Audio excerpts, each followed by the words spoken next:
Hey, yeah, what's up? Peace in the morning. This is Darius A. Stanton. It's Funky Friday with DJ 5 Star. Our good brother DJ 5 Star is getting into it right now, so he won't be joining us today, but he always with us in spirit. And we got the spirit. Speaking of spirit, we got Love More with us. We got Queen's music in the background. Check it out. Love More. What's up, Love More, bro? Love More, bro. Dr. Bruce Purnell. Live in the space with us.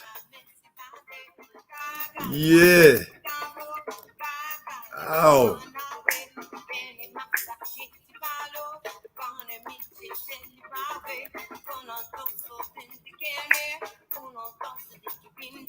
Here we go.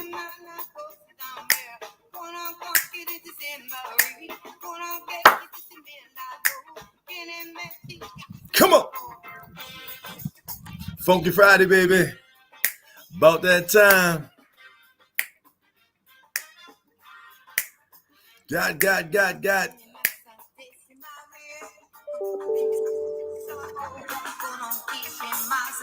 Yeah. Hey, we need them ancestors right now. We definitely need those ancestors.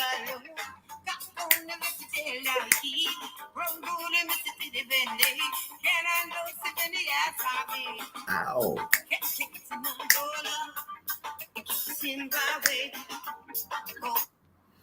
Hey, we're going to jump into it.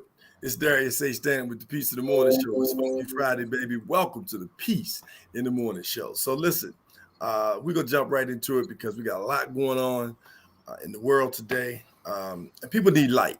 You know, I want to just stop and take a moment just to pause for all of those people who are in pain and those people who have lost, whether it's been through a disease, whether it's been through violence, whether it's been through natural disaster, and what we're going to talk about this morning, whether it's been through suicide, people taking their own lives. So let's just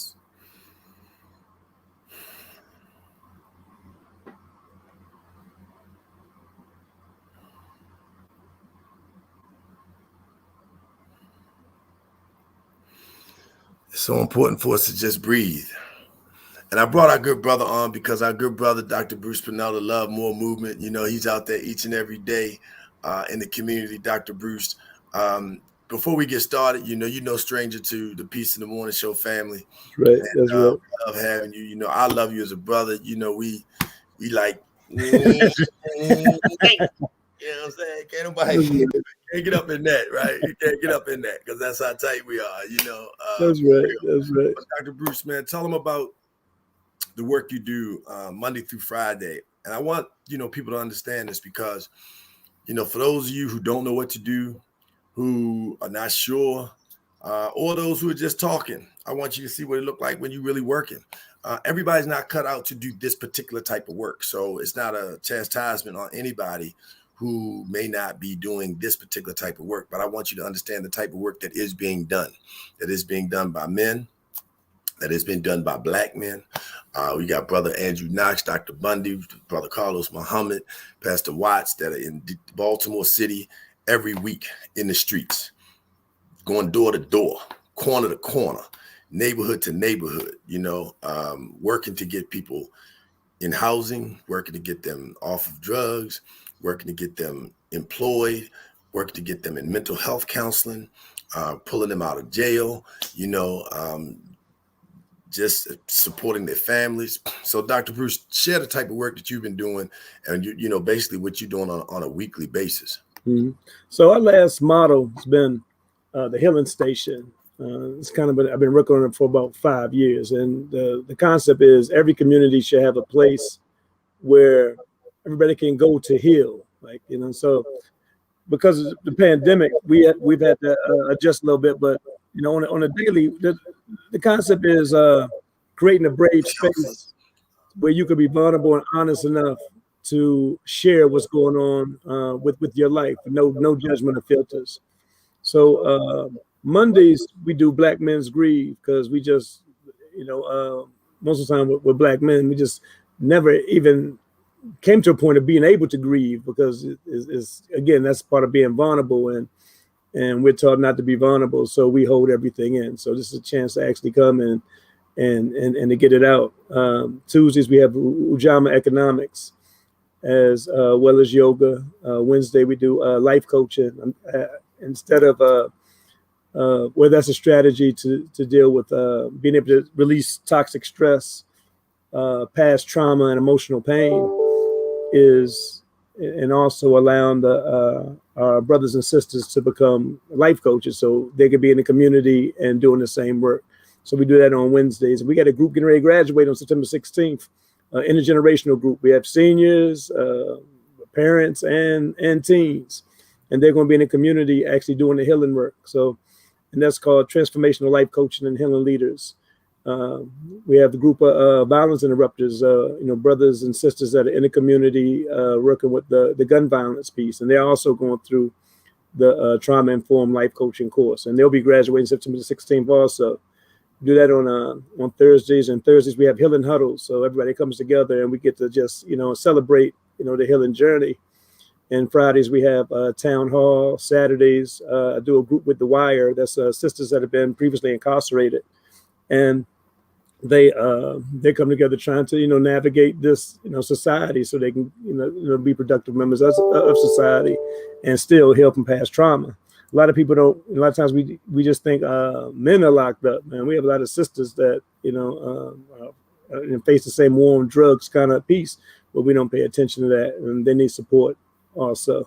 So that's kind of a weekly basis. We're in communities all over, the most underloved communities in the DMV. And really, our motto is we're turning the station, right? We're going to turn the station because if we don't like what's playing, we turn the station, right? So if we don't like what's going on in our life, we're going to turn the station on this. And you have to have power to turn the station. That's what we're doing. And like Brother Darius was talking about the suicide piece, man, that I'm getting probably exponentially going up. Like brothers and sisters saying, I don't want to do it anymore. I'm tired of this. Like, what's the point? So we always say, look, like, and everybody's a miracle, right? We start from that foundation, right? 72 trillion cells inside of our bodies, and 250 million cells fertilize one egg, makes every birth a miracle. And we don't have to be extras in our own life because we're all stars, right? Our ancestors are the creator, are the producer, and creator is the director of this movie. Like, so it's not this program directing, like, who we are and what we're going to do, because we're really chronically depressed collectively and believing that that's the norm, and it's not. Like, it should be joy. We say misery loves company, but joy is a much better friend, so pick joy. And so that's where we're at. Like, we change this vibration, we change this frequency to the point where we actually start to like our lives. Like, everybody should be excited about the next day, right? And about the future, and should look forward to being happiness. It shouldn't be life shouldn't be where you're trying to avoid the next traumatic moment and the next issue and walking on eggshells. So anyway, that's what we're doing. Like, and we're sure, like, there's more people that want the best for everybody. There are more people on a higher vibration, but we have to actually let that be known that really the old way is over.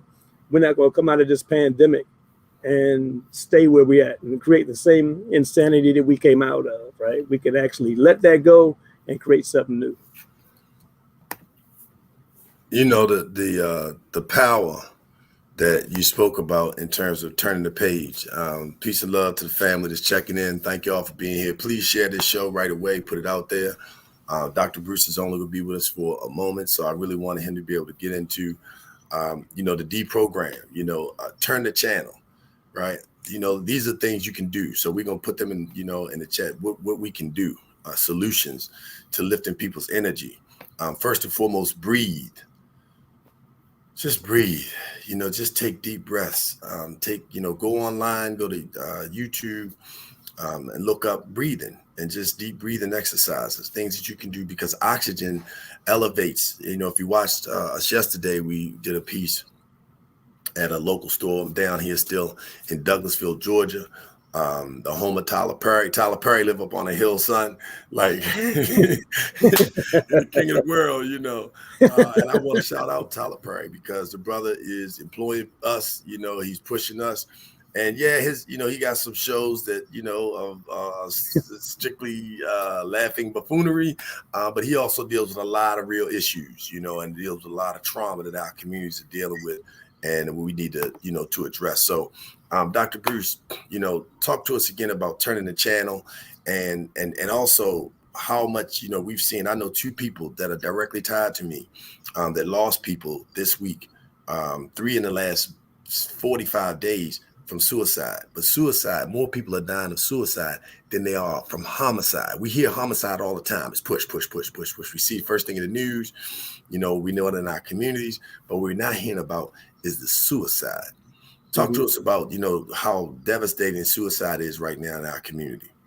Yeah, well, like you said, that's what's happening, man. We hope is the endangered species, so to speak, and the idea of losing that magic piece, of knowing that really if I do A, B, C, and D, E, F, and G is probably going to happen. We have people that are just losing that that piece, and they're saying that, look, I just would rather not be here. And so suicide ideation is when you just get the thoughts, you, even though you may say, like, I'll never do it, but I really don't want to be here. So the idea of life, of the appreciation of life. So, and what do we do about it? It's again, if you start from the premise that you're a miracle, and you understand that the programming is to deviate you from source energy. So you're bombarded from the time you're young with all your flaws, right? And you have to buy your way back in. So the idea that you have to go through somebody else to get the happiness, that you have to go through somebody else to get the God, that you have to go through somebody else to get the joy, it's almost like this middleman piece that is destructive in our lives, right? So, once we know that we don't have to go through anybody else to get the joy, then that starts to change things. And we do have the power to turn the station, right? Because we feel we don't have the power, and that's kind of the false consciousness piece, and that's what happens with exploitation and oppression. That you believe that this is the way it is. Well, it is what it is, and so we try to navigate that, but that's not the case. Most of this stuff is an illusion, and we do have the power to turn the station. And first is just unplugging from the toxic program. Understand that if you find that you're not happy, go to the source, figure out what energy is around you, right? What are you ingesting? And the same way, you are what you eat, you also are what you see and you hear also, right? So what are you taking in? What language are you using? And what words are being spoken around you? And you start to change that stuff up, especially with the children. We start speaking love and light energy into them. And, that's how we get out of this. That's how we get out of it.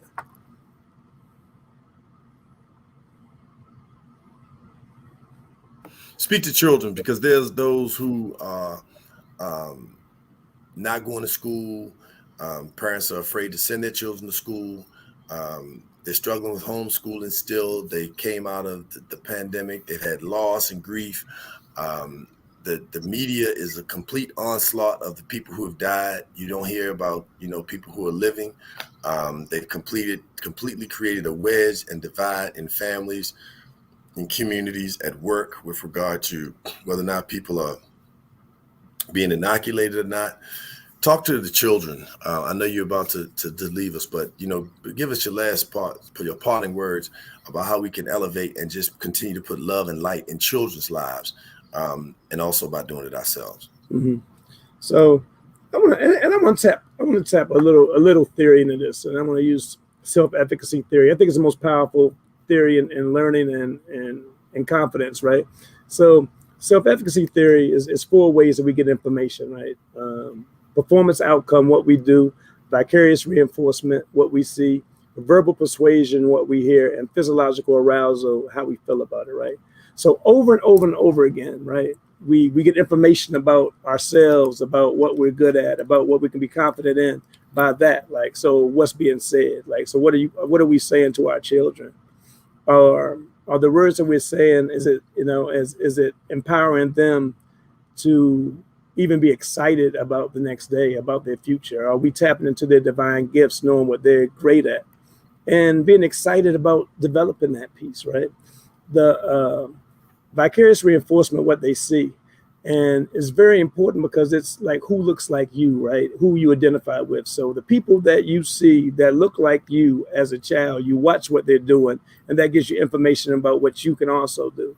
So we have to place our children in situations where they see the things that we want them to become, right? If they're watching programming that is the worst case scenario. So we're showing our children the things that we don't want them to become and wonder why they're modeling that behavior, right? Because we don't really understand. Wow. Self-efficacy theory. I put it on the screen so people could look it up, understand it, so you can understand the various elements that Dr. Bruce talked about. But I think the most powerful thing you said is what you dropped on them at the very tail end, which is you are what you digest. In the words of our good brother Aaron Owens, and as a result of that, when you keep feeding your children video games that they're playing all night long, they're shooting and killing people, it desensitizes them. When you keep listening to music that is talking about shooting somebody, killing somebody, disrespecting, calling each other B's and nins, and then you want them to go to school and act totally different from the music in which you have them listen to consistently, whether they're listening to it or you playing it in your house or in your car, and that's what they're picking up, or around other people, and that's what they're picking up, and they're living that out. If you have them watching TV shows that are stabbing each other's family in the back, that is getting over just for the dollar, that's glorifying objectivism or materialism, buying the bag or chasing the bag or the car or the penthouse or whatever it is, that from a material perspective it looks like it's good, but we see that people seem to be intact on the outside, but they're still taking their own lives. And so the way to create that is put things in their children's lives, that are good, that there's a young brother out there right now. Follow him, Young Dylan. Young Dylan has a #1 TV show on Nickelodeon, brother from Annapolis, Maryland. Young Dylan just got picked up to be one of the 4 youth hosts on Jimmy Fallon's TV show. But the greatest thing about Young Dylan, the brother has manners. The brother says, thank you for the opportunity. He's living proof that family works. So if you want your children to follow something positive, turn on to Young Dylan, because he's in good places. He's out there pushing, but he's using his manners. He's being respectful. He's saying please and thank you. He's giving credit to the people who brought him to where he is, and he's only 10 years old. So I want to give examples of where people can go. And so you can follow Dr. Bruce. Dr. Bruce, give them your how they can follow you and follow your website and the work that you're doing in the community, please. Yeah. Everything, lovemoremovement.org. Follow us there. We're on Facebook, Twitter. Visit the website, again, lovemoremovement.org. We have a clothing line. We're making love cool. Love More brand. Check us out. We just opened a store up in Virginia Beach. Also, like people said we couldn't do it because we said we couldn't make love cool. So we actually, it's wearable love, right? And wearable affirmations, wearable quilts. So, check us out there. All right. Hey, my brother, I know you got to jump on the genealogy piece, that your family works. So we definitely appreciate you being here. There it is, Dr. Bruce's organization. You can donate. We've got to push people that push people. So finance and support people who are out there giving their blood, sweat, and tears. And this brother is giving it 24/7, 365. That's right, bro. Like I said, That's right, bro. That's right. Love more, bro. Love more, bro. Yes, sir. That's our good brother, Dr. Bruce Purnell. I get real excited when I see Dr. Bruce. As you can see, my T-shirt today, give you a little glimpse of it. Stop to what? Love. That's right. Stop to love. Take time out and stop to love. I had to lift the people up. In Annapolis, Maryland, our hometown, Anne Arundel County, experienced a natural disaster, a tornado. Took the roof off of people's homes, knocked the steeples off of churches, completely destroyed businesses on the West Street corridor, in the parole community, also in the Edgewater community. And so I just want to send out, light, love, energy, peace, to you all, because we respect the fact that, we're all dealing with something in Siberia right now, one of the coldest places in the world. They have forest fires. You saw what just happened to Haiti. Just like that, we got another natural disaster. So you have all of these traumatic situations that are going on from a natural disaster perspective. Then you have war that's transpiring. I mean, some people are warring in the neighborhoods. They have a community in D.C. that Dr. Bruce, my daughter, the collective are working in. Upstreet versus downstreet. In Chicago, same thing. Down the street versus upstreet. I mean, neighborhood versus neighborhood. And they're not just coming out and fighting. They are shooting and killing. So, this is transpiring on the heels and on the backdrop of what's taking place, with this sickness that we're dealing with. So you have people that are dying from the sickness. You got people that are dying from the anguish, the anxiety, mental health. More people are dying in the United States of America from suicide than homicide. Throw some hearts up if you knew that. Throw some hearts up if you know people who are losing. Please put it in the chat. If you've experienced and know people who are dealing with depression, who are dealing with anxiety, and then are being medicated out of it, right? And so, we're being given medicines that are not healing, they're treating. Why do we believe in the United States that we can only treat and not heal? We've been dealing with cancer for how many generations, right? We continue to work with things that treat, but not focus on the healing. And we've been trained to do that. We've been programmed to do that. We got to really shift that gear. The reason why, in my opinion, these things are happening, because we're looking at the last days of people who are perpetuating negativity. It's it. The time is up. We on the Be Bold for Good tour. We started in South Carolina 2 weeks ago. Shout out to the South Carolina Atlantic Beach community and North Myrtle Beach, Black-owned community on the water. Beautiful, beautiful, beautiful beaches, beautiful homes and neighborhoods, peaceful. They have challenges like everybody else, but they're doing it. And so shout out to them and the folks, Doreen Williams, who orchestrated the 27th annual South Carolina Humanities Festival, which is where we kicked off the big Be Bold for Good tour. But you got to be bold for good. We got to be bold. Dr. Bruce is being bold. Brothers in Baltimore, they're being bold. We got brothers down here in Georgia that are being bold. They got Black businesses that are standing up in the midst of all of this turmoil. So as you see and you experience these things, please, by all means, make sure you reach out to people. During the beginning of the pandemic, we started a process we called the top five, right? And that top five was top 5 people that you're going to call every single day. Just check on them. How you doing? How you feeling? You need anything. It may be a 2-minute phone call. It might be 5 minutes. It might need, some days may need to go a little longer. But reach out to the people that you love and care for. Reach out to your seniors. There's young people out here. Some of them, they're transitioning. Just think, you go your whole life working to play a particular sport. You play that sport, you get to high school, you're playing in high school, and now you're excited because your senior year is coming. You're looking at colleges are looking at you, and then all of a sudden that rug is pulled from underneath of you because you can't go to college. I mean, you can't go to high school. You can't play basketball. You can't play football, lacrosse, soccer, track, whatever it was you were doing. You're not able to compete on the chess team. So if you're not able to do those things, and that's, we there's some benchmarks in life that our society has set up. Marriage, college, or some form of degree. And the first one is coming out of elementary school, of course. That's the first. And then they used to have a junior high, middle school, but that just is a transition. And then there's high school. And then once you come out of high school, then you, of course, you're looking at the next, whether it's some career opportunity, a technical field, some other certification that kind of that gives you information, but it also credits you. You know, it gives you an accreditation of sorts and kind of a stamp. And one of those stamps is high school. And then after high school graduation is college. So imagine that class that got that pulled from underneath of them. Those young people, they're struggling right now because their whole life they were looking forward to being able to go. They worked, they sweat, they sacrificed, you know, they did a lot.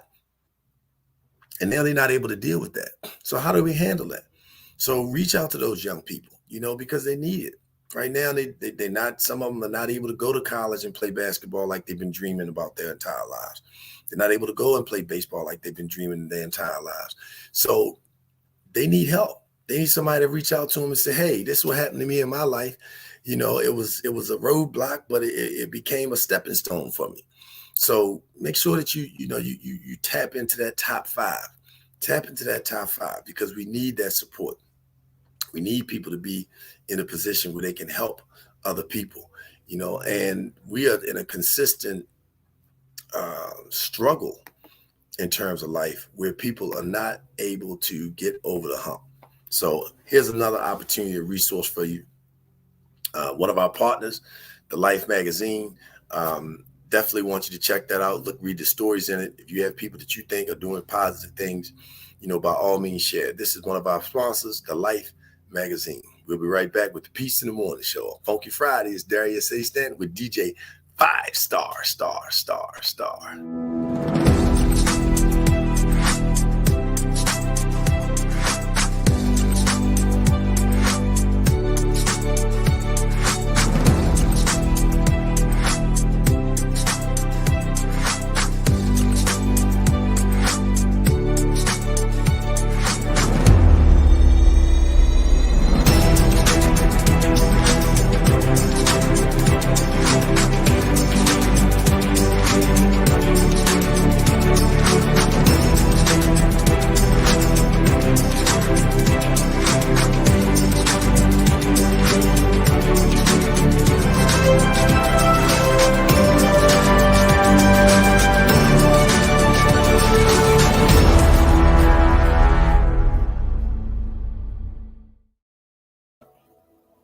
Hey, we're back.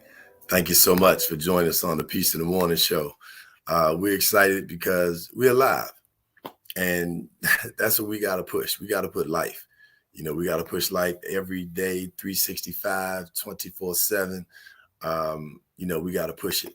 I want to share something again to Dr. Bruce Purnell, who was our guest early this morning on the show.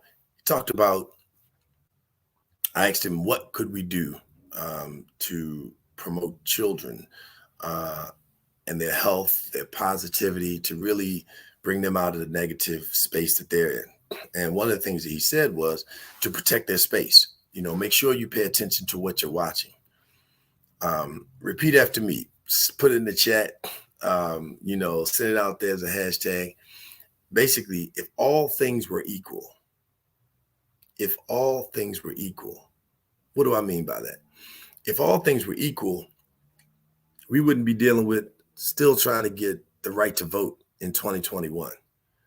If all things were equal, we wouldn't have to protest Ocean City, where thousands, hundreds of thousands of people go every year. Actually, it's over 1 million. They go to Ocean City every year. And the police tase a young man with his hands up. And they tased him with his hands up because one of the young men with them had a vape pen, which is an ordinance, not against the law. It's an ordinance. And they tased the young man with his hands up. Another young man was on the ground, already subdued, and they were kneeing him, right? If all things were equal. If all things were equal, the family that just got relief from over 50 years ago, where a man was actually taken to jail and it put to death, to come to find out because they said, you know, that they raped a group of women. I raped a woman, and it wasn't true. And she lied, and they died. If all things were equal. So, all things are not equal. And since all things are not equal, we can't afford for things that would be okay from an entertainment perspective if it was just entertainment. We can't just put it under the label of entertainment and like it's okay. You can't just treat people bad on the job and say it's business. So Dr. Bruce talked about, what can we do to change that image for our young people to really put them in a better light, in a better space.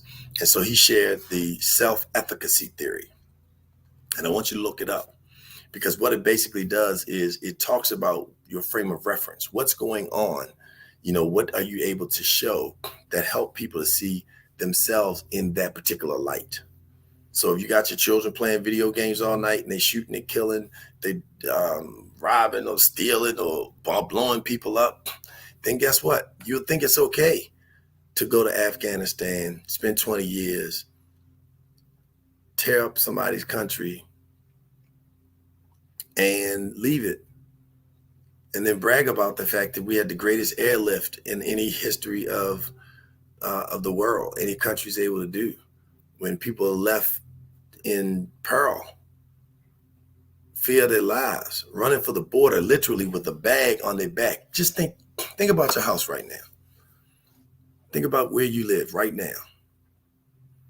Think about everything that you own, that you possess. I'm in a beautiful home here in Douglasville, Georgia, with the home of Tyler Perry. Black businesses are growing. Just a beautiful, beautiful, hilly place, by the way. And in our cousin's home, she has I'm looking at over almost 100 books of photos. All of that time-stamped information, the things your great-grandmother left you, trophies, awards, whatever it is. And you had to put all of that on your back and run for the border for your life with your children in hand. Think about that. That's what people are living through right now. And so as we think about that, I want us to understand the gravity. So things are not equal. So since things are not equal, we can't keep going along with what we went along with. The new norm, stop trying to run back to eating like a pig, meaning slop. Pigs eat slop, whatever you throw at them. Doesn't matter. So I really want us to just change that mindset, right? And put things in front of children, put things in front of yourself that are going to uplift you. Don't watch stuff on television at night that is going to depress you throughout the night. Stop watching shows that have a whole lot of drama, fighting and cussing each other out. And, we watching these shows, Power, Empire, I'm calling them out, whatever the new edition of Power is, I haven't even watched it. Right. And I get it, because I like watching drama. I like entertainment. Okay. I like a good story, but I don't want the story to keep ending in our demise. And then you go to sleep with that, and you go to sleep with it. And during the time that you're sleeping, your mind is building on what it was that you last placed inside of it. The same thing happens with our children. If you got a news channel that you're watching and all they're talking about is how many deaths, and just a constant death push, then you probably need to change your news. It's one of the reasons why on the Peace of the Morning show, we started the Life magazine, Positive News You Can Use, because we decided that we weren't going to continue to just push things that weren't good for us. We want to give people some upliftment. We want to give them some positivity, because we know that that's what's going to be placed in the back of their minds. We call it positive frames of reference. Peace and love, Jackie Mills. Thanks so much for checking in. So yeah, we got to make sure that we're putting positive things in front of our children. So the self-efficacy theory is rooted in making sure that you're placing yourself and all the things that surround you with good energy, with the ability to replicate things that you see that are positive and constructive. If they're not positive and constructive, we don't have time for it. People are losing their lives. Literally, they're taking their own lives. Would you ever think that we'd be in a situation where people are killing themselves more than the homicides if other people are killing us? You know how many people are in that situation? How many people are like literally, think about it, like to the point where you got to get to where you no longer want to live. There's so many people in that space. And we just letting it go. We treating it like it's nothing. So what are we going to do about it? Like, what's the solution? Okay. So number one, turn the channel. Dr. Bruce Love More Movement. Let me put it up there again so you can go check out the work that he's doing. We got to do something different. Turn the channel. Stop listening and watching BET's gangster videos. Stop watching VH1's, videos that's talking about killing and popping pills and mollies. It's not acceptable. It's not okay. Stop accepting the unacceptable. Turn the channel. Stop watching the shows and then we don't just watch it. We now binge watch it, right? Meaning that we just take it in. We want one show after the next, full of drama, negative drama, full of HATE. I don't even say the word. Just full of negativity. We have to turn the channel. We have to turn the channel because otherwise we're going to continue to perpetuate it. How do we know that's true? Look at what's happening around us. So it's something that's got to make people, what's making people want to commit suicide? Think about that. Part of it is what we eat. Part of it is what we eat. So we're going to, shift gears for a moment because we want some folks to be able to share with you what's going on right in the state of Maryland and other places still in the country where young people in particularly are being abused, harassed by the police still, right?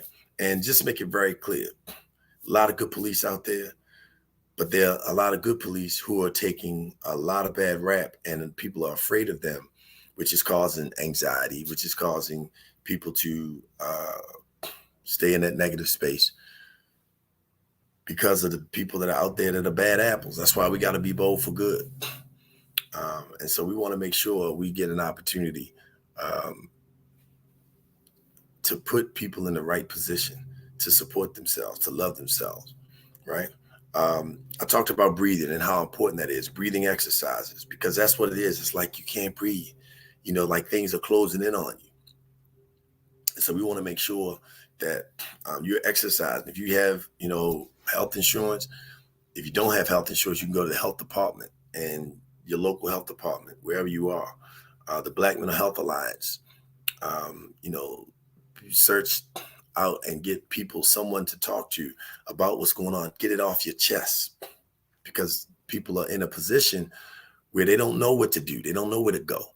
And so those walls are closing in on them. And the thing is, you don't know whether or not people are feeling good because a lot of people, one of the brothers, bless, Brother Glover, right in Silver Spring, he had a thriving podcast. He was one of the few Black sommeliers. Sommeliers are those people who are wine experts, who can smell a wine, taste the wine, and tell you where the grape is from, what part of the world, the history of it, just the whole breakdown just by smelling it.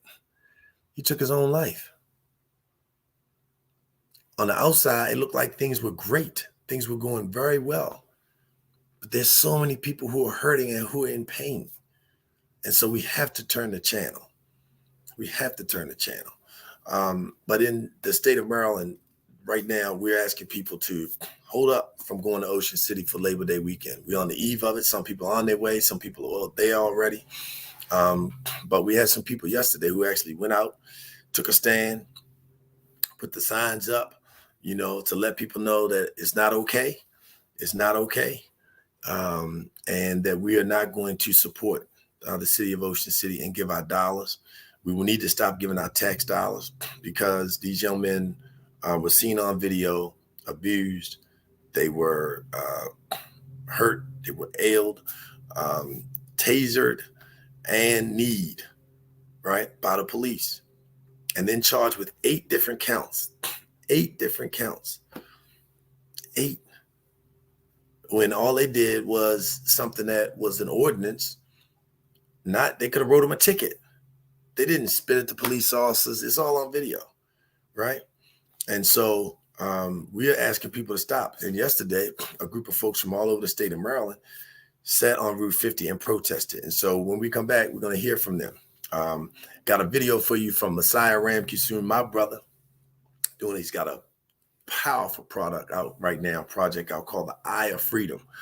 This particular one is called Black Father. So after our commercial from the Peace in the Morning show, one of our primary sponsors, the Life magazine, you're going to see that show. And when we come back, we're going to bring somebody on to talk about what transpired yesterday and why it is that we're asking people to not go to Ocean City until they're willing to suspend the officers that are involved, have an external investigation. How does it sound that you investigate yourself as a police department with something that's clearly wrongdoing?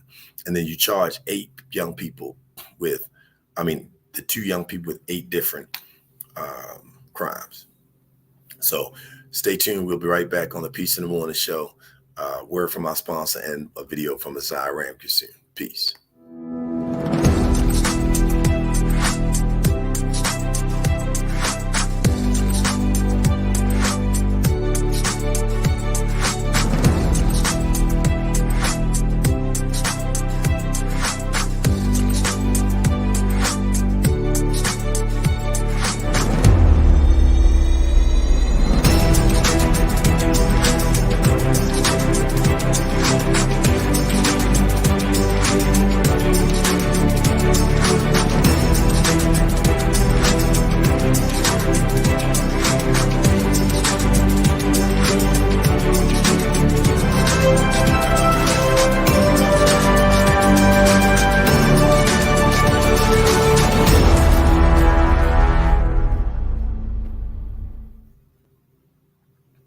Hey, welcome back to the Peace in the Morning show. Thanks so much for joining us this morning. We had Dr. Bruce Purnell on earlier. If you're just joining us, real excited about life, right? In the midst of the turmoil, in the midst of the struggle, we're excited about life because, hey, we got to be all pumped up and ready to go. In the midst of all the things that we're dealing with, natural disasters, bless those folks who experienced a natural disaster in Annapolis yesterday, in a tornado, day before, we've got to be able to make it, right? And we got to keep hope alive, as Jesse said. But beyond hope, how do we keep that hope? And surrounding ourselves with good people is another form of doing that. And so one of the things I want to share with us is on October 16th. October 16th, please put this date down on your calendar. It is the 26th anniversary of the Million Man March. October 16th, the 26th anniversary of the Million Man March. We will be having a host of events in Baltimore City at the Druid Hill Park. We'll start off with a sunrise prayer. And from there, we'll go have breakfast at the Garage, a Black-owned establishment in downtown Baltimore. And during the breakfast, we're going to fellowship, share all the things that we've accomplished. And then we're having an intergenerational meeting. People of all ages talking about how we lead, how we build bridges. We hear people talk about millennials this, millennials that. Oh, here's this, oh, here's that. Well, there are a lot of young people that are working together with older people, right? And to be honest with you, there's more dissension amongst the ages than there are between the generations. So we kind of get caught up in thinking that, we can't work together because we're older, we're younger. Our greatest leaders were younger when they came on the scene. They were leading everybody, not just, look at how old Malcolm Martin was when he died, right? So the work that he did before his death, when he started, so many young people are doing so many positive and wonderful things, and they need our support. They need our love, our encouragement. Sure, they need our coaching, but they also need our support and need our love. So definitely October 16th, the Million Man March, 26th anniversary, Druid Hill Park in Baltimore, Maryland. come on out and join us. We're going to be together all day. We're bringing men's organizations in, how to buy a house, finance, all of those things. So, really take time out and look into being able to come on board, because we need you, right? Hashtag we need you. We got to push things out to the positive, push positive media, push the Peace in the Morning show, push all of those shows that are out there. Morning Tea with Mommy. That's another great show. Comes on every morning, 7:30 in the morning with Lala Hadia and her mom. Push the living room with Antonio Bishop Apostle Palmer. Congratulations to you, brother, on your ascension and your spiritual journey, and those who are around you and your family, and the wonderful things that you all are doing in the community. So, we got to push that. At this time, I'm going to share a video with you. And this video is on fatherhood. You definitely want to push, young fathers and fathers, period, but the importance of Black fathers. And we know it, we see it, and we got an opportunity to push it. And so we want to share that with you right now. No need for fame, Black fathers are legendary. Watching he got game coming from the hood, often misunderstood, but still, Black fathers are necessary. Fighting the penitentiary as well as the cemetery. Only right I wrote a song made for my brothers. And whether or not you get along with baby mothers, our babies love us, our babies need us. He just might be that Black father, the baby Jesus. More precious than a stone from Sierra Leone. That's a child of a Black father, the heir to the throne. Before mine and the diamond in the dirt don't come out shining, they come out muddy. Babies born bloody before the huggies and onesies. Birth from the Black essence, so it's a natural for a Black father to lack presence. There to provide lessons when babies ask questions. To guide them through imperfections, doubts and transgressions. To teach a foreign language about their ancestors. To read body language, face and hand gestures. To love their body image, hear strand textures. Learning instruments, jam sessions and band lessons. Car seat buckle ups, teaching them boxing uppercuts. More to manhood than muscle ups and busting nuts. More to childhood than Donald Duck and double Dutch. Nothing can replace a father's love and mother's touch. No need for fame, Black fathers are legendary. Watching he got game coming from the hood, often misunderstood, but still, Black fathers are necessary. Fighting the penitentiary as well as the cemetery. Only right I wrote a song made for my brothers. And whether or not you get along with your baby mothers, our babies love us, our babies need us. He just might be that Black father, the baby Jesus. To mothers who stand in the way of fathers and their children, then go say he left them abandoned like a building that's tore up from the floor to the ceiling. Paint peeling, I ain't feeling women who find joy stealing the joy of a father, not letting his boy see him, or the joy of his daughter, whose dad is a loyal supporter based on a court order. Filthy, you need Florida water and a bush bath. You despise his eyes, despise his mustache. Shout out to the fathers walking the good walk, good path. Every child need a father for a good talk, good laugh. Why make a good dad look bad for a child support check if he absent with welfare at your doorstep? Had him locked, ain't feel remorse yet. Poor sweat, nightmares like a war vet. A karma catching you slipping, floor sweat. Do your mom's babysit? Sadly, a nanny can't replace a daddy's place in the family. No need for fame, Black fathers are legendary. Watching he got game coming from the hood, often misunderstood, but still, Black fathers are necessary. Fighting the penitentiary as well as the cemetery. Only right I wrote a song made for my brothers.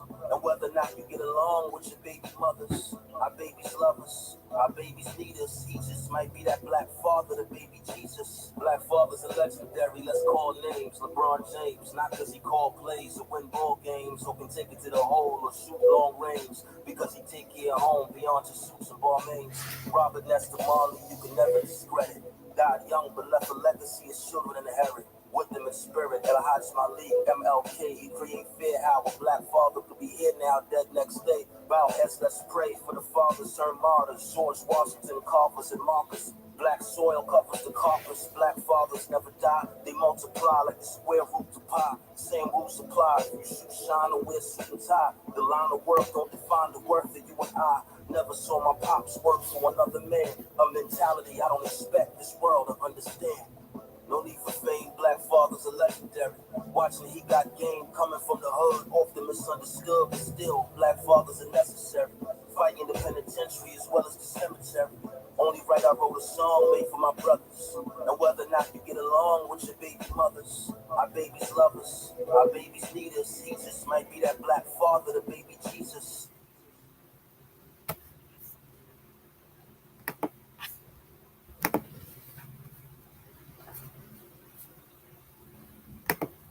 Hey, that was Black Fathers, right? Powerful, powerful piece. Thank you for Messiah Ramkisoon's work. You know, if you want to follow the brother at All Messiah, that's allmessiah.com. Powerful, power. We might bring one more, to leave the show.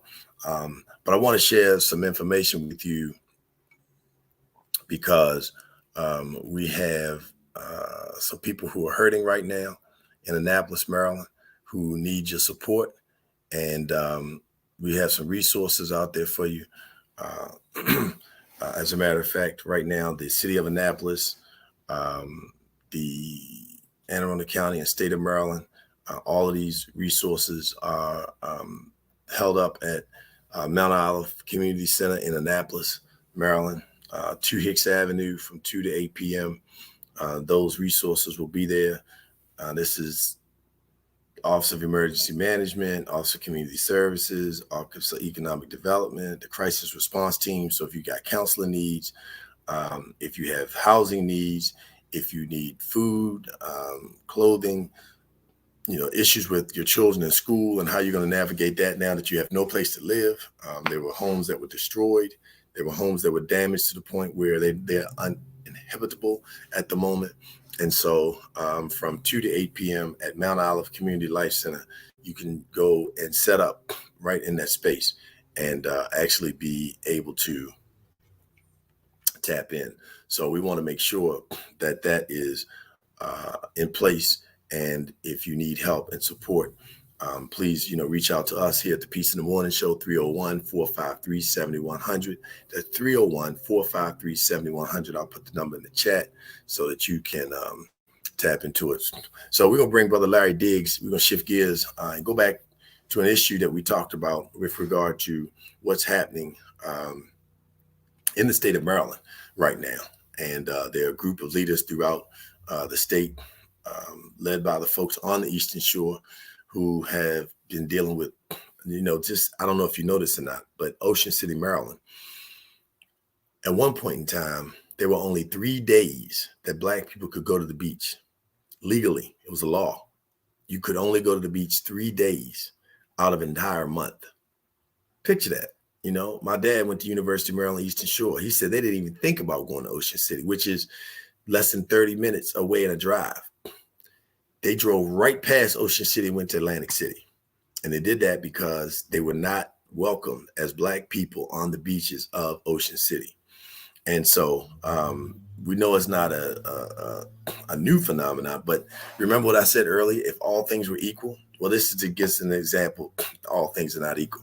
So joining with us from the Caucus of African American Leaders is going to be our good brother, Larry Diggs, retired law enforcement officer, member of the Caucus of African American Leaders, started the Caucus of African American Leaders in Harford County and doing just a lot of good work. Big brother to me. I love him dearly. And ladies and gentlemen, you get a chance to meet this distinguished young man, Brother Larry Diggs. Brother Diggs, good morning, King. Good morning. God bless you. And so God good bless to be you with as you. well. Thank you for the invitation, and I appreciate you. I love you, and I love everything that you're doing. Thank you. Oh, man. Well, I tell you what, brother, I'm here because of brothers like you. And since we've met, I guess it's been about, how many years has it been, Larry, now? Since 2013, since I've been with Caucus with Carl. Wow. So 8 years. So that means, we've been tight for 7 or going on to 8 years now. And when I say tight, just like the brother who just came off the show, Dr. Bruce Purnell, my big brother, Larry Diggs, I appreciate you, man. I so much, people don't understand how important it is to be loved and empowered, especially by older people that look like you, right? And that's why it's so important for us to keep our young people alive so they can have grandparents, so they can have uncles. Think about what it was like if you didn't have a father or a grandfather or any uncles to model your life like, to tell you how to teach you how to shine your shoes, to teach you how to stand up straight, to teach you how to open a door for a young lady, to teach you how to put a nail into a hammer and, and to be able to build something, to teach you how to cut some grass, some basic things that you just don't get. And so I really appreciate you. So listen, I want to get into it. We have another sister that's going to join us this morning. Queen Priscilla Lipscomb is going to join us as well. But Larry, before we bring her on, just talk to us about the Caucus of African American Leaders and the work that you all have been doing and the mission, of the organization. Well, again, thank you so much, King Darius. This is indeed a pleasure for me. Is everything that ever since I've moved to Maryland has been a pleasure. I'm a transplant. I was born and raised in New York State, New York City. Worked for the state of New York for 28 years. Retired in 1998. Been retired 23 years. This September 18th. I was on the first March on Washington. From the Bronx, New York, boogie down Bronx. And I'm going backwards to come forward. One of the things that happened to me when I had a precious mother who was the first African-American female elected to the New York State Assembly in the history of the Bronx, as Stella B. Diggs, the third in the history of the state. And Shirley Chisholm was the second one, and Stella B. Diggs was the third. And they were meant, Shirley Chisholm was my mother's mentor. Mentoring as young Black men going way back, I'm talking about the 40s, 50s, and 60s, was extremely important. If you didn't have a mentor, you didn't have anything. You had the street to mentor you. I was very fortunate. I had a very loving family and a very strict father who was a detective in the New York City Police Department from 1942 to 1963. So I had the right kind of road path cut for me. But what was most important to me in my life was my mother, who they used to call her the Florence Nightingale of the Bronx. She took care of people. Before she was elected, when she was a precinct captain, to deputy county leader, district leader, all of that good stuff, until she went into the New York State Assembly.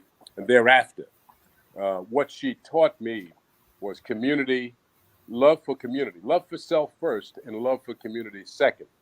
Excuse me. Let me digress on that. Love for God first, love for self second, love for community next. And I've learned that. I've learned the process of how not to, and how, first of all, how to love God. Secondly, how to love myself, and how to want for what I want for myself, to want for my community. And if those of you who know me, I want the best for me. And I also want the best for my community. I was an activist even after high school and into college. And I had the pleasure of being a freedom rider.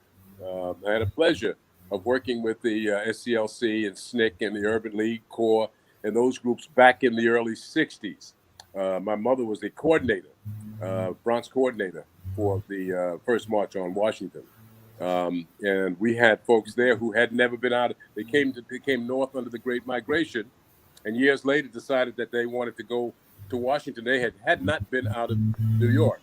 Those are the kinds of people that we had to instruct. Those are the kinds of people we had to embrace, make them part of the community, and educate them on what they had to do for their future. What we have to do. And what we did was open up community organizations, work with churches, and work with the educational system to ensure that those folks and their kids and their grandkids got decent education. The second thing we did was also to make sure that that our communities were drug-free. We worked hard, and young men, as well as the older community, taught us how to address our community when there's adverse conditions that existed there. One of the biggest things, the adverse conditions that existed then, as does now, is drugs. And drugs were contained into certain areas, and the older men of the community would not permit drugs in their block. They wouldn't permit them in the community. And in the 50s, let me tell you, if you were doing drugs, don't come into the community.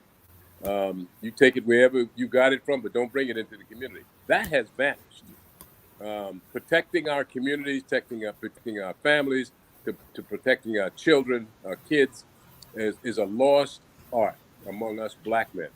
And that's something that we have to We have to embrace. We have to learn again. We have to also embrace our women.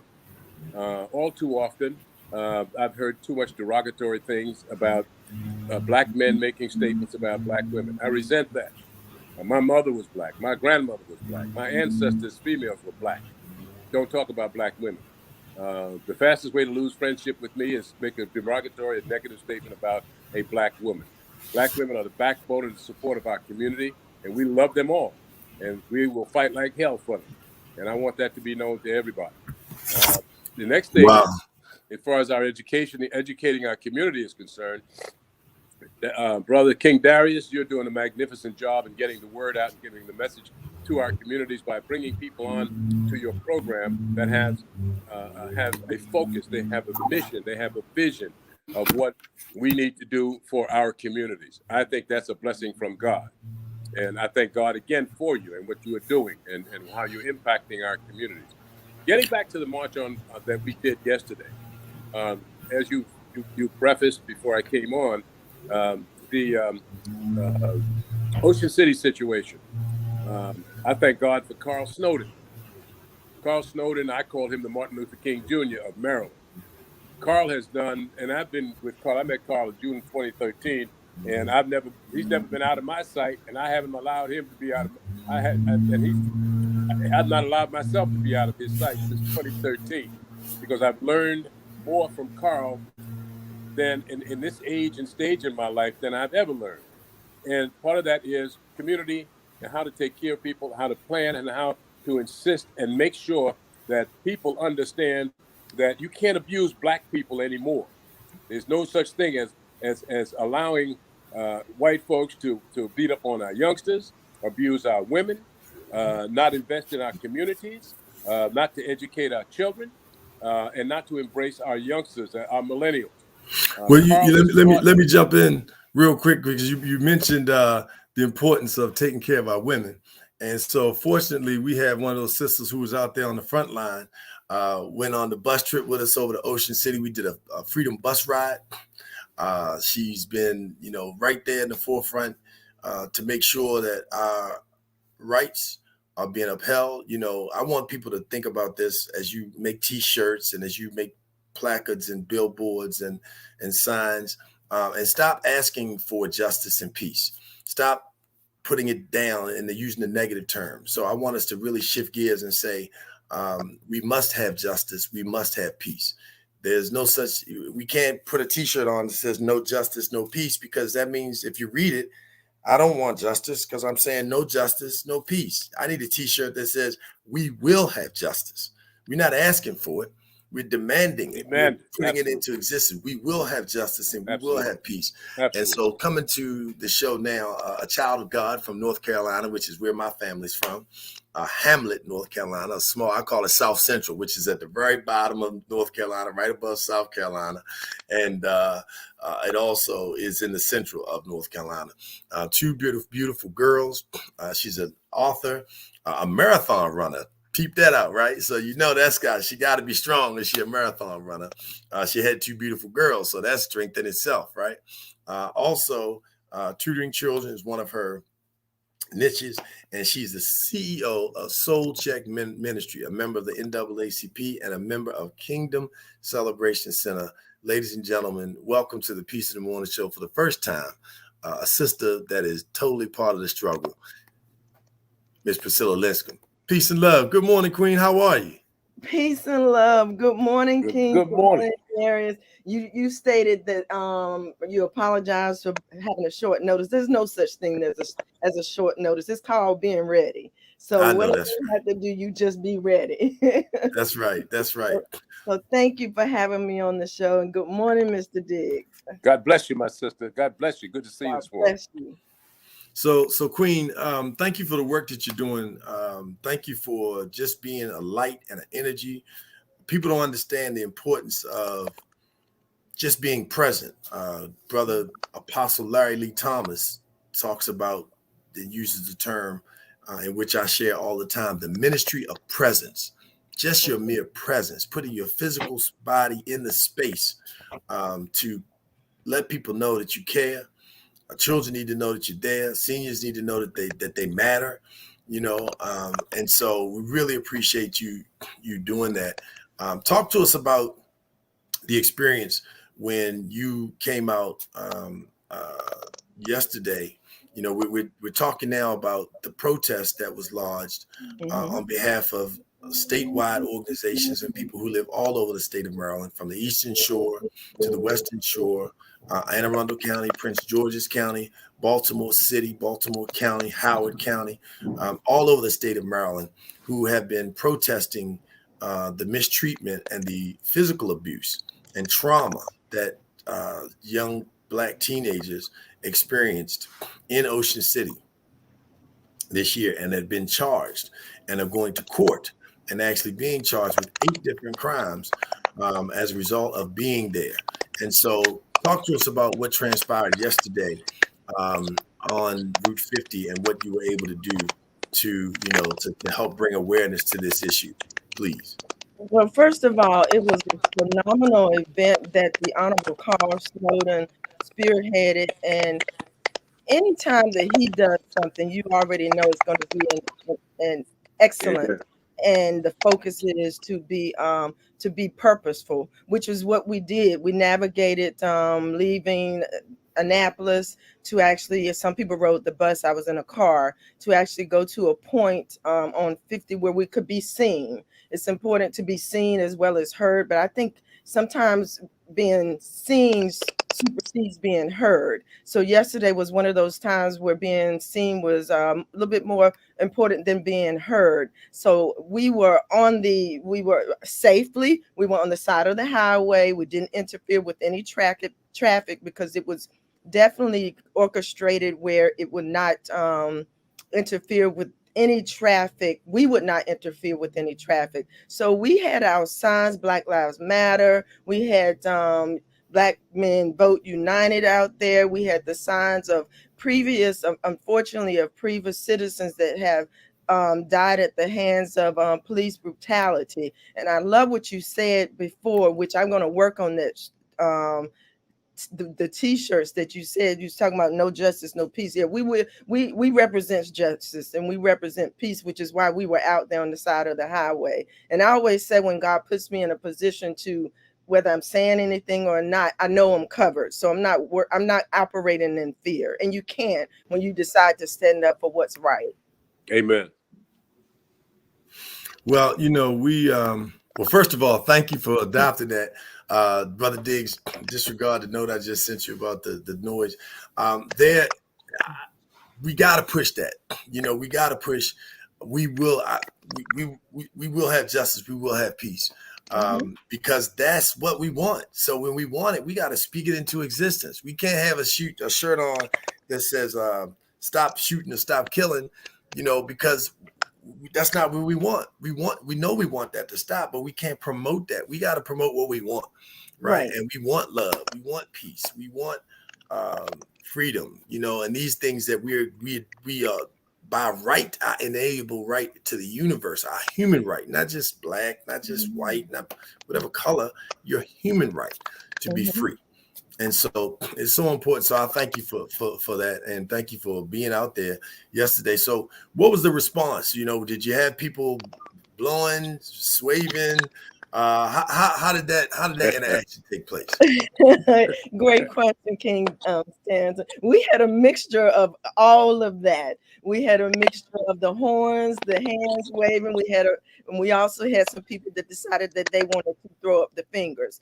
I'm never bothered by that, because that means you see us.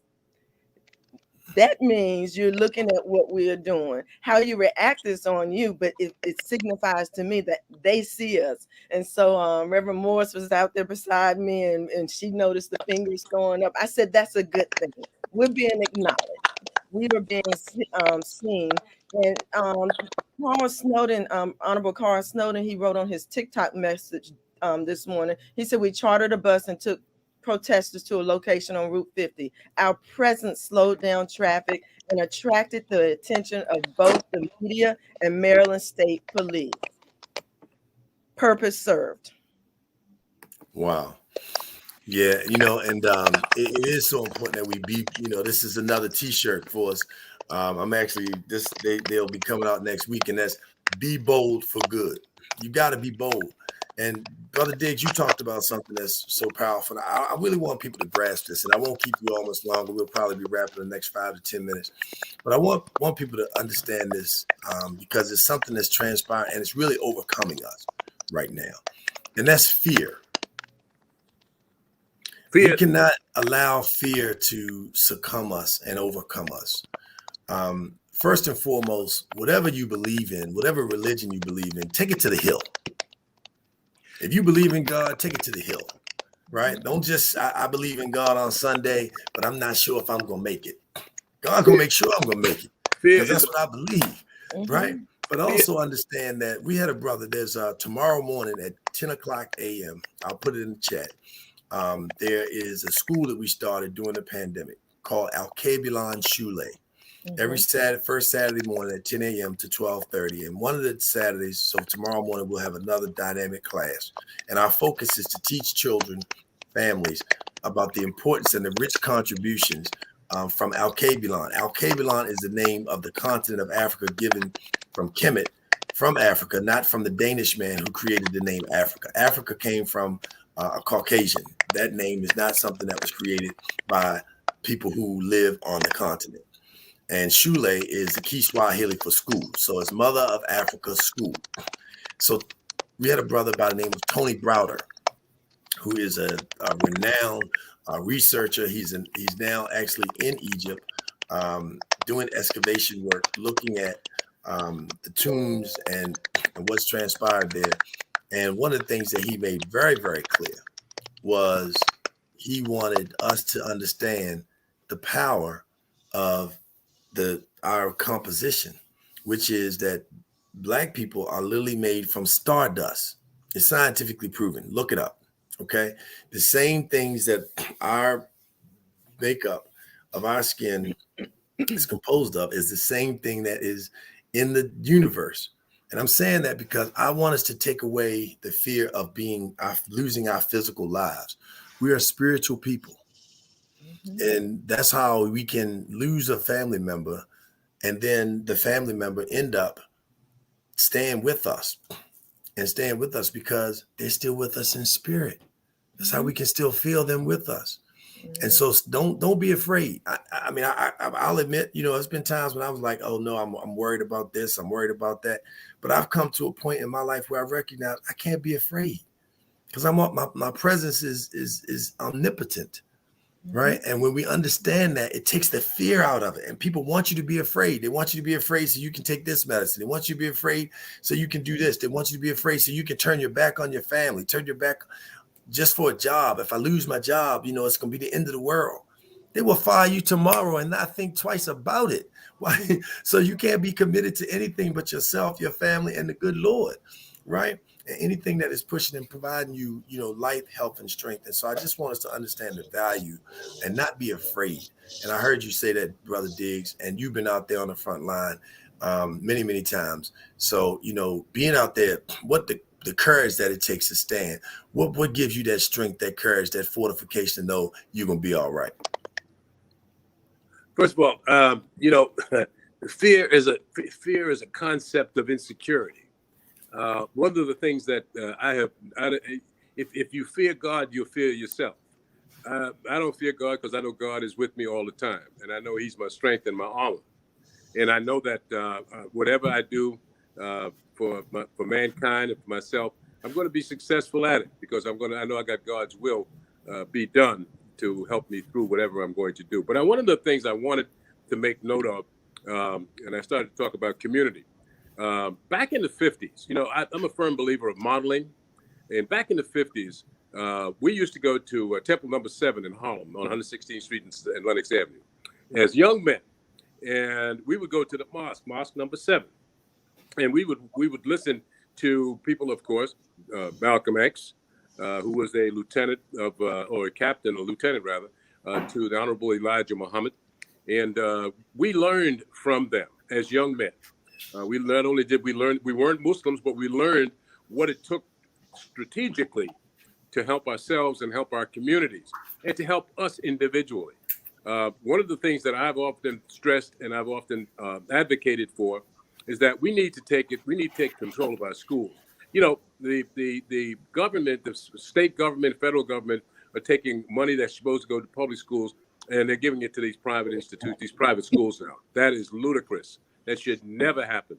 But what we have to do from our side, we have to make the schools understand what our needs are. One of the things we have to stop doing is buying $200, $300 pair of Air Jordans for our kids to go to school with and dressing them up $500, spending that kind of money, which we don't have. I had the experience of watching the Nation of Islam build their schools in the 50s and 60s. They didn't have uniforms, but you know what? They built kids at the age of 3 and 4 that could talk. They could do algebra. They could do science. They can do mathematics. And that's what the school was about. That's what the Nation of Islam did. We can do the same thing. With the Fruit of Islam, they trained their men to be men. They took care of the women and had men understand that they had to take care of their women. But what they did most importantly for me was structure the fact that you don't send kids to school to dress to impress. You send them to school to learn. We have to take the aura of dress to impress away from our kids and say, you know, like they do in Barbados. I've been down there many a time. They send their kids to schools in khakis and a white shirt and a pair of Oxfords. That's male, young men and young women. Young women have a khaki skirt. Young men have khaki pants. We've got to stop giving our kids, trying to satisfy ourselves and our own guilt about our kids and what we didn't do and what we didn't get, and focus on the fact that we need to send our kids to school to learn. That's why when they go to school, there's no connect. And that was just one part of it. There's many parts to that. But that's one of the things we have to do. We have to redirect our families, the children, the parents, whether they be single head of household or they have both parents in the household. We have to have them understand that these kids you cannot pacify kids by giving them everything they want, and they don't give them the right education. That is a major problem. So, you know, we have to model what it is we want to see. You know, we talked to Dr. Bruce earlier, Dr. Bruce Purnell from the Love More movement. I'm going to put his information back up so people can reach out to him, donate to his cause, his organization. We need to make sure that we put things in place for children to be able to see that we want them to do. And we model that. We model a whole lot of things that are, you know, we model whether it's cars, you know, whether it's jewelry, whether it's, you know, and so these things that we objectify, we materialize, and we give them as basically levels of success.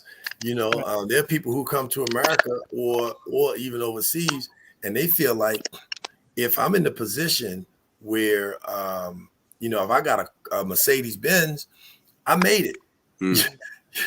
You know, it's like a badge of honor. And so we have to really teach children. I brought up a young man at the beginning of the show by the name of Young Dylan. And, you know, Young Dylan's got, you know, people sponsoring him. He's on now. He's performed on some of the biggest stages ever, like the NBA All-Star Game, Madison. There's just a lot of places. And now he's doing the Children's Tonight Show with Jimmy Fallon, right? But he's got manners. Mm-hmm. That came from his family. Yep. And I want us to understand something that you touched on that's so very important. And it speaks to the value of family. So we all are present and aware of the pyramids in Egypt.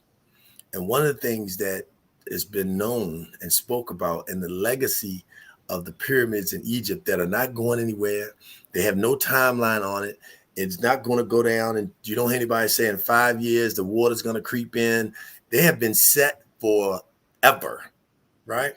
But the reason why they were successful in building the pyramids is because the families and legacies of families and generations worked together, and they built it together as a collective of families, which is why it's so important, as Brother Diggs says, for us to, you know, people talk about spoiling their children. Love your children. You know, don't have a mama's boy. Have a mama's man, right? I'm a mama's man. I love my mama. My mama got my heart. But I'm a mama's man. I'm not a mama's boy, and my mother knows that because she ain't Right. raised no boy. She raised a man, right? Right. And so that is so critical. So Queen Priscilla, as we start to wrap, share with us, what you see in terms of the vision as we continue to work to make sure that our young people and our communities in general remove that fear to standing up and going out and protesting. But not only that, what we will see take place in the months to come as we continue to stand up for these young people in Ocean City and stop giving our dollars to organizations. Why would you wear a bag that has a name and brand on it that has done nothing for your community? Nothing. See, I used the term earlier, if all things were equal, but they're not. King Darius, you tapped into something. If you would allow me to go back to what you said your mother raised a man, and that you are. So I want to share this poem with you if we have time. And then if we have time, I'll go back to what you said. It's called Phenomenal Men. Today is the day we say, thank you, men. You are to be honored and saluted. Your skin tone is enough to make the wind shift. The strength in your voice is a mighty force, not to be dismissed. Oh, the stride you walk leaves an impression, never to be duplicated. Many may wonder, how were you created so unique? It's only to be understood by your chemistry. Now, don't you worry and don't you ponder. You have not been forgotten or asunder. So every day you rise, know that you are mighty. You are needed now and forever. Walk tall, bold, and strong. So when you enter the room, you will never be forgotten. It's not the words that you say, but it's your stance, pride, and swag that will never go away. Wow. That was incredible. I love that. Let's give it up. Hey, this is Funky Friday. I know we're real serious right now, but this Funky Friday. So we freestyle on Funky Friday. We rap. You saw my brother early with with his piece. Thank you so much, Queen Priscilla, for that and lifting up the brothers. Put the hearts out there, let it rip. You know what I mean? Give the sister her love and props. Share that show. Yes, sir, Brother Diggs. Go on. You got the floor. Yeah, I have to really admire my sister Priscilla, Queen Priscilla. She is on the forefront. She is out there with us wherever a battle needs to be fought. She is there with us, and I admire her. I love her. I think she is an example of what Black women are, and we have many of them in Annapolis and in the caucus. And I'm so proud to share this time in broadcast with Queen Priscilla, and I thank God for her. I want to make one more point. We have to understand that the person that has really been the catalyst for everything that's been going on in Maryland is the Honorable King Carl Snowden. We must rally with him, support him, make sure he's safe, because you know what they do to our heroes and sheroes.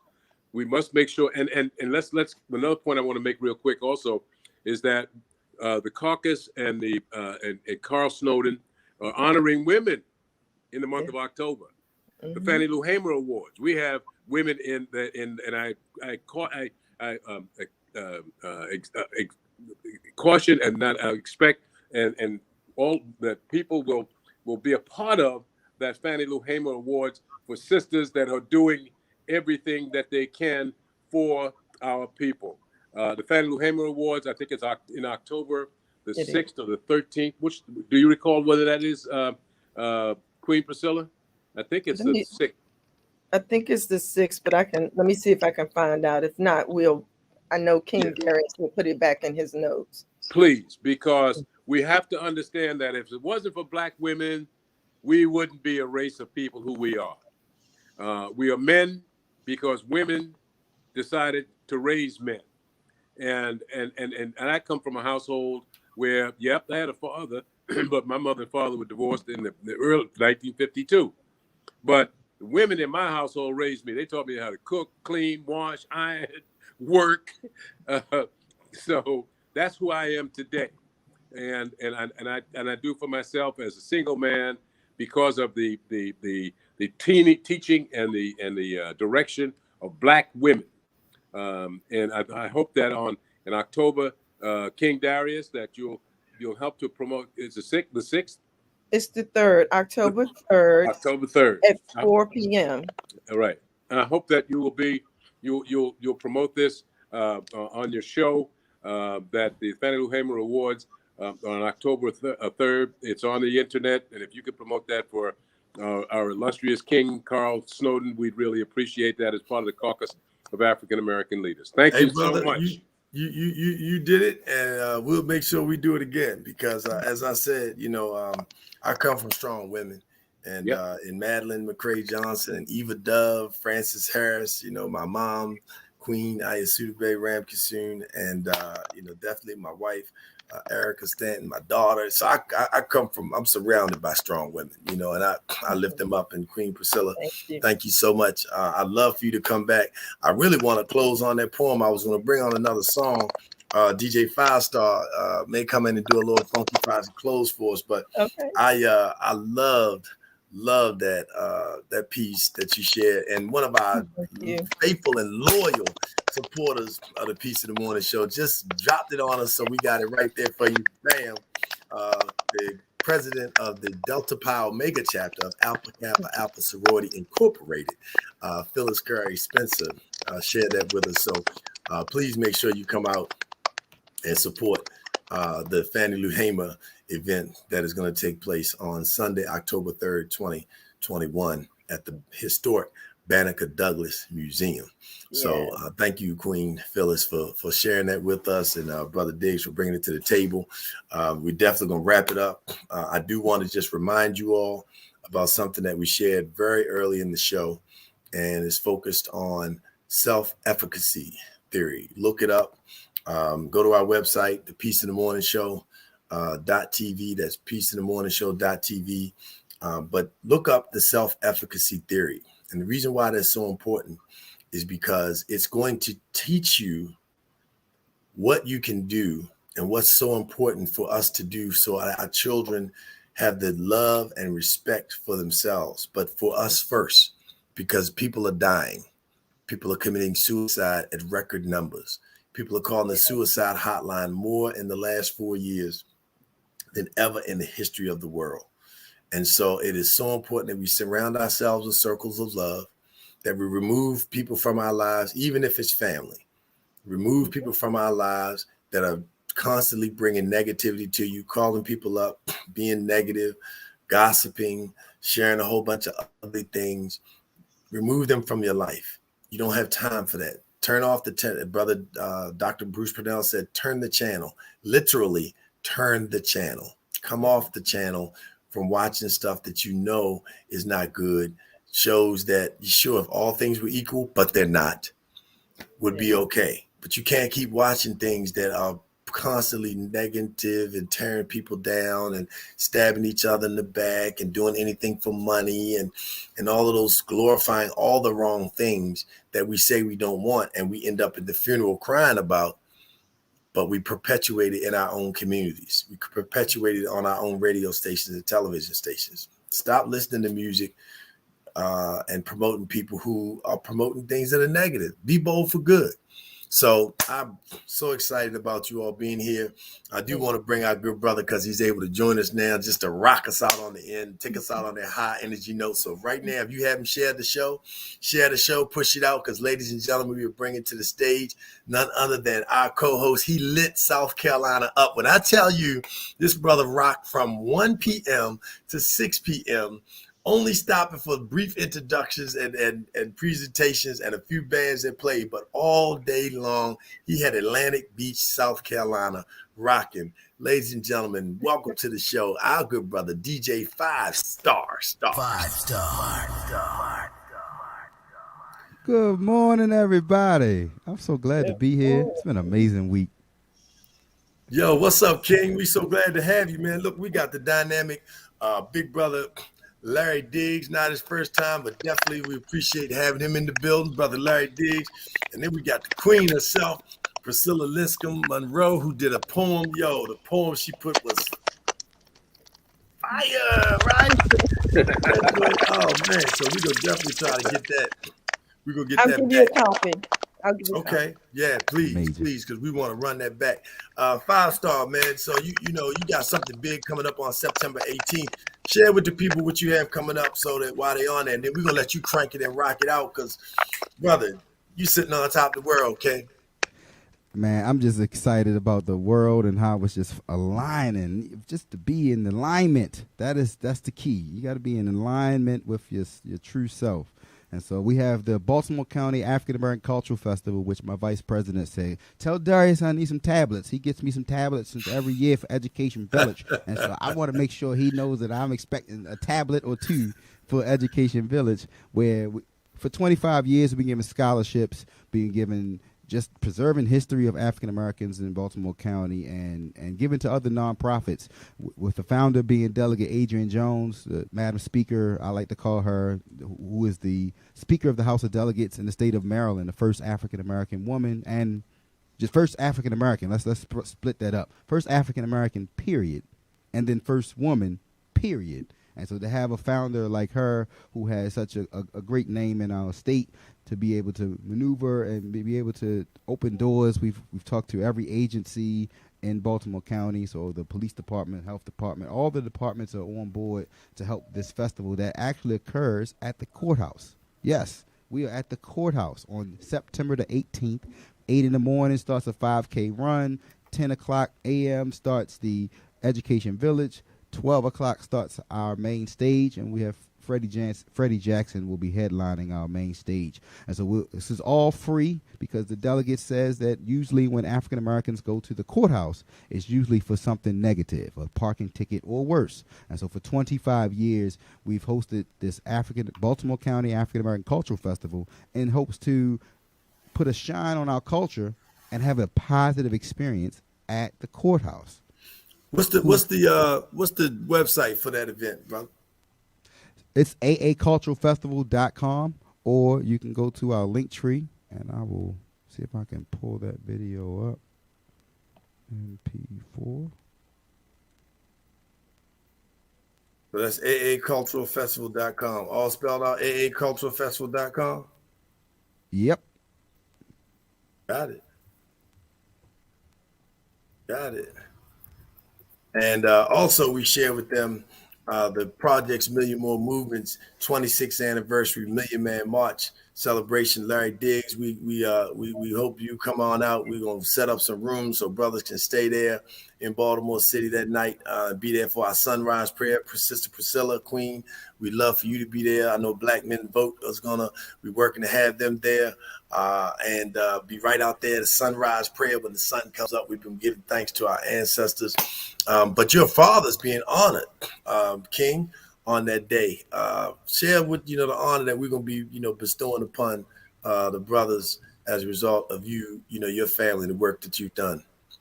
Absolutely. So it's actually my father's father. So my grandfather owned a venue called the Sphinx Club, which was also in the Green Book. It was during that era of Josephine Baker and the Red Foxes. And during that era, everybody that performed at the Royal Theater had to make their way past the Sphinx Club. So on Pennsylvania Avenue in Baltimore, my grandfather owned the building, owned the licensing, owned everything. This was actually a membership-only venue. And so it was welcome to everyone, but it was members only. You would actually literally put a key card in the door for the door to buzz and for you to open the door with a key card. And so we're talking 50s to about 89. And so the city, the Arch District, Black Arch District, and the Drew Hill Heights Community Development Corporation all reached out to my family about just honoring his legacy, honoring the Sphinx Club's legacy. And so on that day, October 16th, we will detour to Cab Calloway Park right there on Division Street in Baltimore City from 12 to 3:30, I believe, as we still honor the Million Man March. And so I'm just excited to have that involved and just excited to have that a part of the day. And so we welcome all of you to join us that whole day. But if you can, just especially if you're a baby boomer or older that actually remembers the Sphinx Club. Of course, again, it was in the Green Book. It was just one of those places where African Americans could actually attend and be welcomed and it was warm and a warm and fuzzy environment, even during that Jim Crow era. Awesome. So thanks for checking in. We honored, congratulations to you and your family. It's good to see you keeping that legacy alive. We talked about grandfathers and the men that we are, and another brother that I'm like this with, super tight. We had a chance to, spend some time, real time together, away from all our hustle and bustle, because we are first thing in the morning, last thing at night type brothers. We on the constant rush. You know what I mean? And so we got a chance to sit back, relax, and chill for a moment. Even get out there and watch the breeze in the ocean. We were on the ocean for 2 days and we didn't get a chance to play in it because we was working, but we was doing the work for the people. So that's what it's all about. And speaking of work, we did play in the golf tournament though. We did come in first place in the golf tournament. We did that. That's right. As a matter of fact, the golf tournament we played in was the oldest golf course in Myrtle Beach. Wow. And so we did have the opportunity to play and win. So that was a big deal, and we had a good time. Shout out to Streets Media, Chris Bryant, our media host for the Peace in the Morning show. So thank you for coming down and shooting it. And also the Lights of the Round Table. Check out the Lights of the Round Table. Very powerful show yesterday. We had our good brother, B.B. King's grandson. Speaking of grandfathers, this is the grandson of B.B. King. And he got an award from the president already. He's also started a program for young men where he teaches them how to become gentlemen, Mr. Christopher King. And he's got an initiative where he is focused on stopping human trafficking in the United States of America, which is taking place where they're stealing girls and little boys. And they prefer little boys because they can abuse little boys sexually and they won't get pregnant. You understand the sickness that's happening? They're taking people's organs. They literally extracting people's organs and selling them on the black market. This is happening. Grown men, grown women. This is happening every day. In Atlanta, Georgia, where I am right now, in the District of Columbia, in Baltimore, Maryland, are some of the highest places in the world for sex trafficking, right in the state of Maryland and in the state I'm in right now, Georgia. So we got to bring awareness to that. You got to be able to take care of your children. You got to keep good relationships so when they get in trouble, they'll call you. Don't have them afraid of you. Have them respect you because you need to make that phone call. So shout out to Sister Eartha Harris. She put a lot of information in the chat. Definitely check that out. You see the Peace in the Morning show. Also, we'll put up Lights at the Round Table so you can go check out that show. We're pushing positive media, baby. And speaking of positive media, we got DJ 5 Star. We're going to let y'all get out of here. The show went way over time, but we had to talk about it because we got to keep people alive. People are killing themselves, and this is the vibe and the energy that we're going to put out there to keep us alive. So, Sister Priscilla, thank you for being with us. Thank you. Thank you for having me. Brother Larry Diggs, thank you for bringing with us, King. My pleasure. God's will be done on earth as it is in heaven. Yes, that's right. We bring it all the way live. And now my good brother, fresh off a meeting that was popping and jumping, none other than the King, DJ 5 Star. Hey, 5, I got something to do. Did you hear that? You hear that new intro, that theme you ready to crank out with? I got to hear it. You said it's a new intro? Oh, man. Wait till we got something so hot. Is that where hit my email? Yeah. Okay, yeah. Let me grab that. You're going to love it. It's the Queen's music, which you love. And boy, that joint is. I might give you a little sample of it, but go ahead and crank it up for us, 5. The floor is yours. Take us out, brother. Y'all have a wonderful day.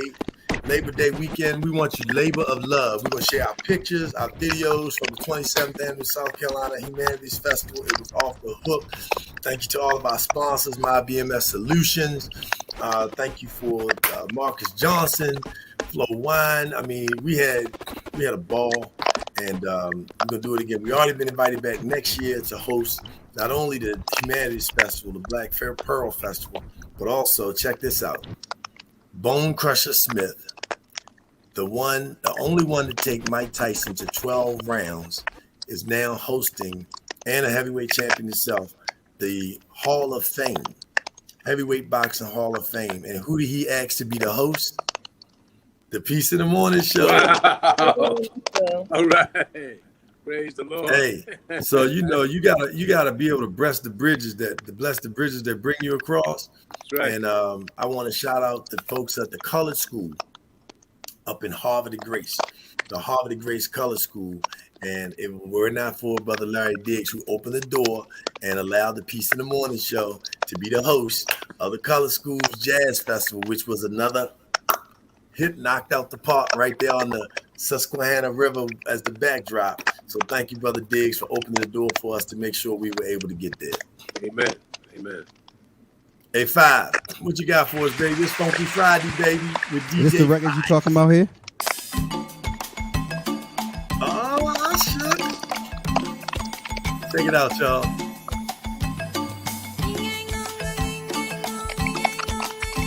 This is music from none other than Queen Ayasudebe Earl Blessings Royal Court Orchestra. And y'all may not notice about me, but I produce music. And this song right here is one of the first songs I ever produced. Check it out.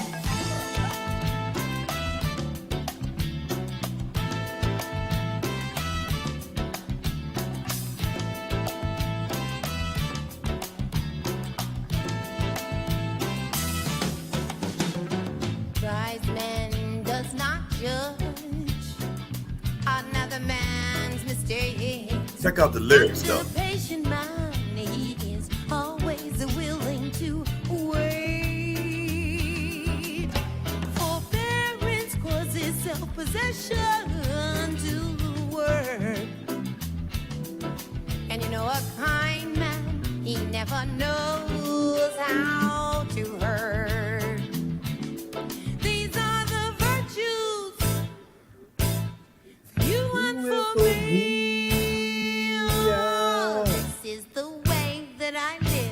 These are the things that I see. My mama, she told me, she said, blow by, blow by, blow by, got to blow by, blow by. A person who is charitable expresses a brotherly love. Devotion is a service to the Almighty One whom you love. With courage we can marshal our very own power, and with precision we become exact, more accurate by the hour. These are the virtues for you and for me. Is the way that I live, and these are the things that I see. Queen Priscilla, you like that? You like the lyrics? I love the lyrics. I love the lyrics.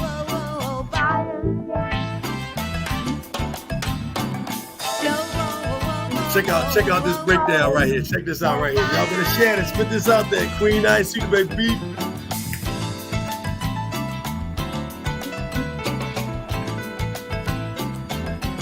Mom's music always gives me goosebumps. Yo.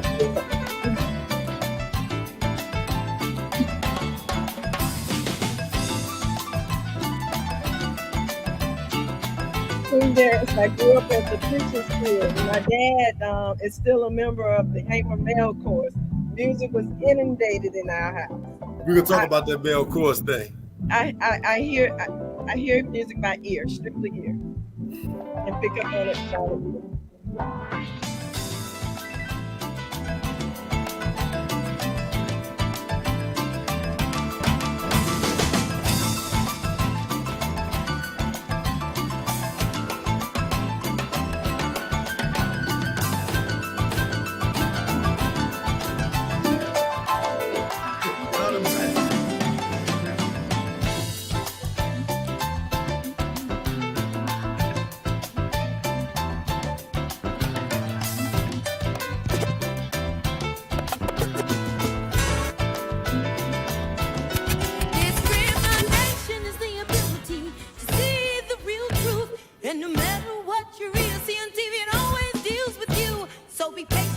be lovable and please be kind. Keep discrimination and discipline in the back of your mind. And be lovable and understanding and obedient to your truths. 'Cause these are the only real.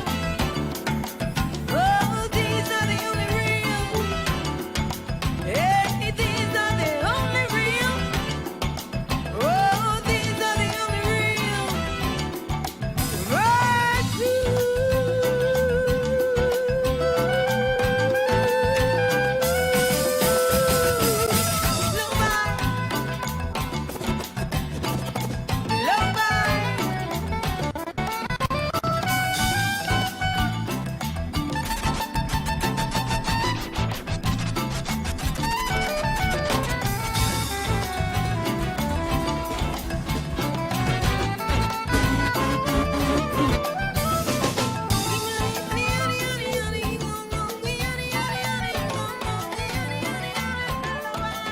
Yeah, that was Earth Blessings Royal Court Orchestra, recorded in Chicago, Illinois.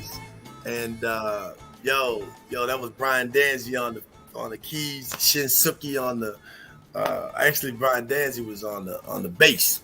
And yeah, so the phenomenal music by Queen Ayasuda Bay, and the lyrics are so powerful. So that's the theme song for the Piece of the Morning show.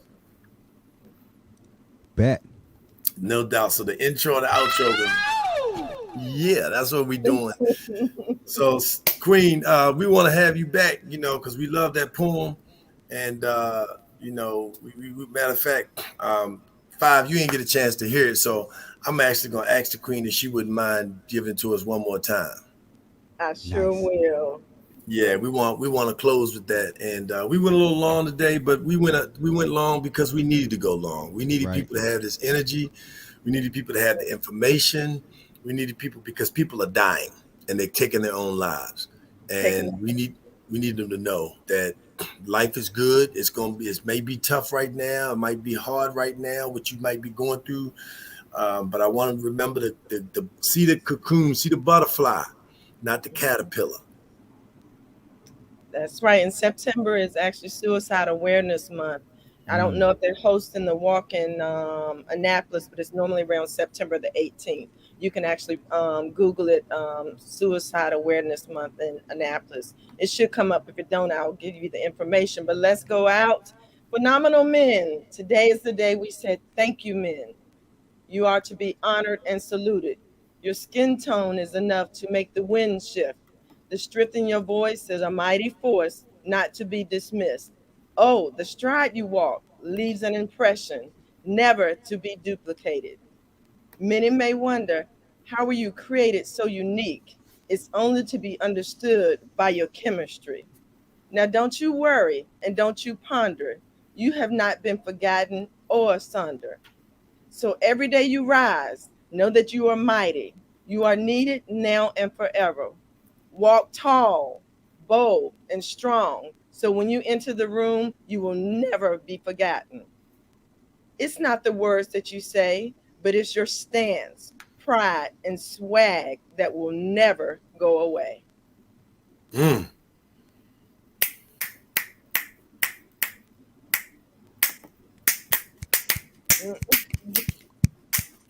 I need a sound effect with just the snaps. We got to record. You know what I'm saying? You got to create that. Hey, so look, Sister Eartha just put in the chat that she's the co-chair of and the founder of the LLC in Baltimore. She said that you're welcome to join us on October 16th, and please read that poem. Ask her to put in the information, and I'll get back with her and tell her, thank you. I'm honored. I will definitely look at my schedule and would love to be there. If I cannot be there, I will definitely send the poem, and she is welcome to read it. No doubt. Well, we definitely appreciate it. I have your information. Both Brother Kendrick and I are part of the steering committee for the Million Man March, Project Million More movement in Baltimore City. And so it is a done deal. So there's a number. She's out there. Sister Earth is on it, and she's up and rocking. It's another 24/7, 365 hustler in the community. So listen, this is the Piece of the Morning Show. Thank you, Queen Priscilla, for joining us. Dr. Bruce Purnell earlier, our good brother Larry Diggs talking about what's going on in Ocean City. Do not spend your dollars in Ocean City until they are willing to deal with the injustice that they treated those young men with early this year. And there's cases coming up, the trial, I believe, on October 14th, in which we're planning on taking at least 3 bus loads of people to go attend that court hearing to let them know that we are not standing for our young people being mistreated, abused, anybody for that matter. It's not just about Black Lives Matter. It's not just about any blue light. We're talking human beings. All and lives justice for matter. all. Period. This is Darius A. Stanton with the Piece of the Morning Show with DJ 5 Star. Hey, I'm down here in Douglasville, Georgia with the home of Tyler Perry. Man, the brother, I went by Tyler Perry Studios the other night, took pictures with it. That's where we're going to be, son. We're going to have our own sound vision, 5-star enterprise complex, and not for the bigness, but for the love. For the love. For the love. Hey, thank y'all so much. We'll see you next week on the Piece of the Morning Show, 9 a.m. Peace in the morning.